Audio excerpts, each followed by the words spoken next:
Welcome to Apu daily clip. আজকে আমরা চলে এসেছি পুরান ঢাকার শাঁখারী বাজারে। এখানকার দুর্গাপূজা শুধু পূজা না, ঢাকার শত বছরের ঐতিহ্য। তাঁতীবাজার আর শাঁখারী বাজার একসাথে যেন উৎসবের প্রাণকেন্দ্র। প্রতি বছর এখানে উপচে পড়া ভিড়, দূর দূরান্ত থেকে মানুষ এসে এখানে মিলিত হয়। পুরান ঢাকার ভিতরে এখনো আছে প্রায় 50টিরও বেশি ছোট বড় মন্দির, প্রতিটা আলাদা রূপে সাজানো, রঙিন আলোকসজ্জা আর ঐতিহ্যবাহী প্রতিমা, আর সাথে মানুষের ভক্তি তো আছেই। সব মিলিয়ে যেন এক অন্যরকম পরিবেশ। প্রতিটা গলি আলোকসজ্জায় জলমল, আর প্রতিটা মন্দির আলাদা সাজ। মানুষের ভিড় এতটাই মনে হচ্ছে যেন ঢাকার সব মানুষ আজ এখানে জড়ো হয়েছে। দূর দূরান্ত থেকে ভক্তরা আসে শুধু মায়ের দর্শনের জন্য।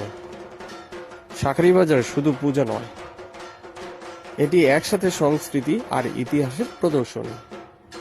আর হ্যাঁ, রমনা কালী মন্দিরের মতো শাঁখারী বাজার, তাঁতীবাজার মন্দিরগুলো খুব জনপ্রিয়। তাই অবশেষে বলতে চাই, আমি আর কথা বাড়াচ্ছি না, এবার মিউজিকের সাথে পুরো ভিডিও এক নজরে দেখে নিন।